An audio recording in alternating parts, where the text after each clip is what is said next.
Let's learn about processing the bread. ये bread, जो bread बनने से पहले कहाँ था? ये बोले खेती में। खेत से पहले कहाँ था? ये बीज। ये बीज खेती में गया और वो सबसे पहले क्या हुआ? मट्टी उसको दबाया, है ना, और उसके बाद उसके ऊपर में धूप पड़ा, फिर भी वो अंकुर जो है ना, वो दाना जो है ना, फट के एक रूप धारण किया कि नहीं किया? करता है कि नहीं करता है?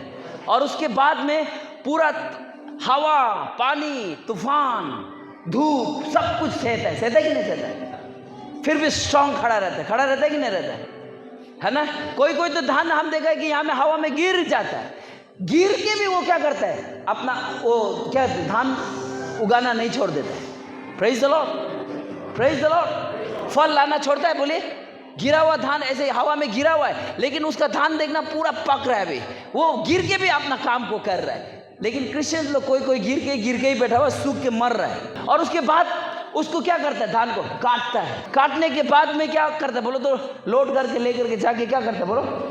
मारता है इसको, खेर को अलग कर देता है, धान को अलग करता है। धान अलग करने का प्रोसेस देखो ना, क्या करता है? पीटता है कि नहीं पीटता है? और उसके बाद उसको फिर तपतपाता हुआ धूप में बाहर आंगन में सुखाता है कि नहीं सुखाता है? सुखाने के बाद में जब देखता है कि वो कड़क हो गया, अच्छा हो गया है, फिर उसको लेकर के जाता है मशीन में। कहाँ पे?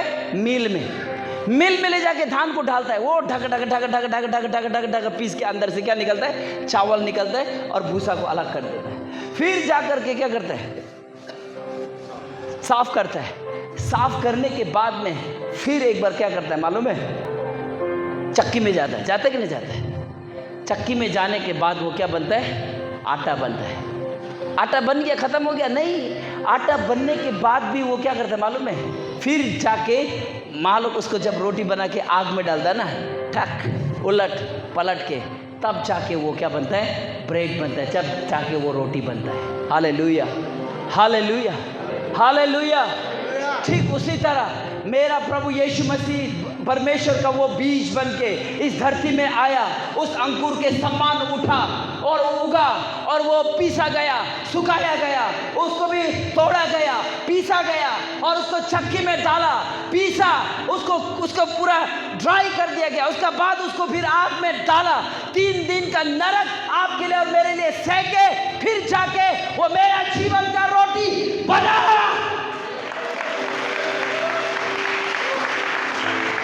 यीशु हमारे आत्मा का वो रोटी बना, ताकि हम इस रोटी को खाते समय हम ये कह के खाते कि ये परमेश्वर का दिया हुआ वो रोटी है, जो मेरे लिए पीसा गया, जो मेरे लिए कूटा गया, जो मेरे लिए तोड़ा गया।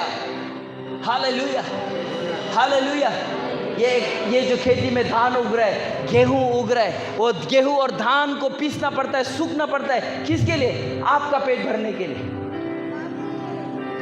उसी तरह से प्रभु यीशु मसीह भी आया, पीसा गया, सुखाया गया, तोड़ा गया, आग में गया। किसके लिए? हमारे लिए। और आज बाइबल में लिखा हुआ है, जो इस मांस में से खाता है और जो इस खून में से, लहू में से पीता है, वो जीवन को पाता है। Praise the Lord. मालूम है ये इसका बनने का प्रोसेस मालूम है आपको? इसका बनने का प्रोसेस मालूम है?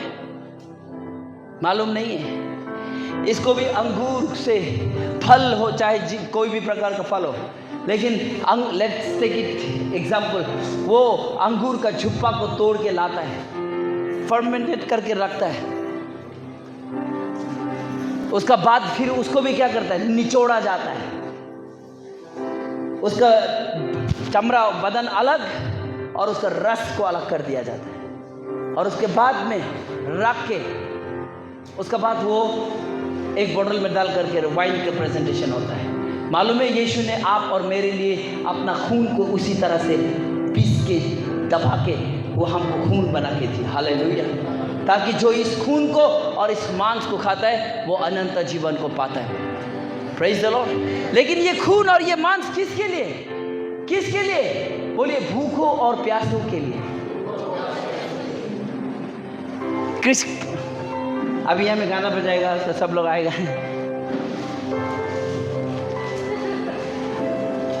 सिंपल, आपको अंदर में भूख नहीं है तो प्रभु का भोज कभी काम नहीं करेगा।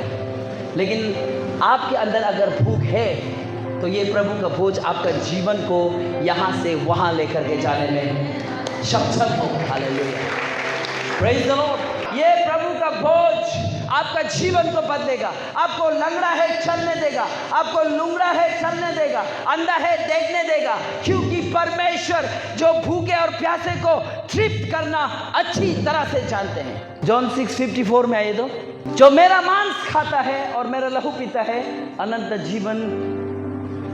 हाँ, हेलो, एक साथ पढ़िए, 1 2 3 गो।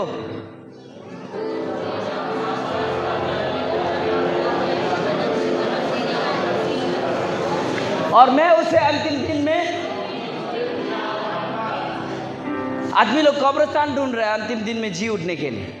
प्रभु का लहू को भूखा और प्यासा होके खाइए, प्रभु का लहू का मीनिंग को समझे, ब्रेड का मीनिंग को समझे, वो आपको जी लाएगा।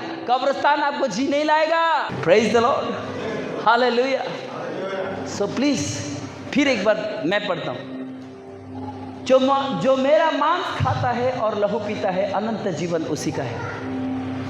यीशु का मांस और लहू खाने वाला, वो भूखा, वो प्यासा प्रभु के पास आने वाला, वो अनंत जीवन उसका है। जस्ट नॉर्मल लाइफ आप जी रहे हैं, you don't understand the meaning of the blood covenant and this bread. इस ब्रेड के बारे में आपको अनंत जीवन नहीं मिल सकता है। बोलिए अनंत जीवन। एक राज मैं आप लोगों को बता देता हूँ, we are not going heaven, we are going eternal life. हम लोग स्वर्ग नहीं जा रहे हैं, हम लोग अनंत जीवन में जा रहे हैं। आमेन, जहाँ टाइम नहीं है। Praise the Lord, hallelujah. स्वर्ग और पृथ्वी दोनों नाश हो जाएगा, बोला कि नहीं बोला?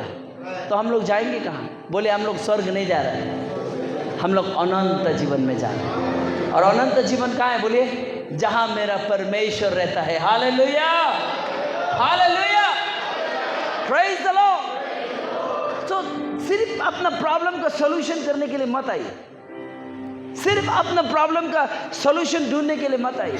कम विद द हंग्री, आप भूख के साथ आइए, प्यास के साथ आइए, आइए, परमेश्वर आपको जरूर खिलाएगा, परमेश्वर आपको जरूर पिलाएगा। कितना लोग विश्वास करता है कि परमेश्वर का वचन पूरा होगा?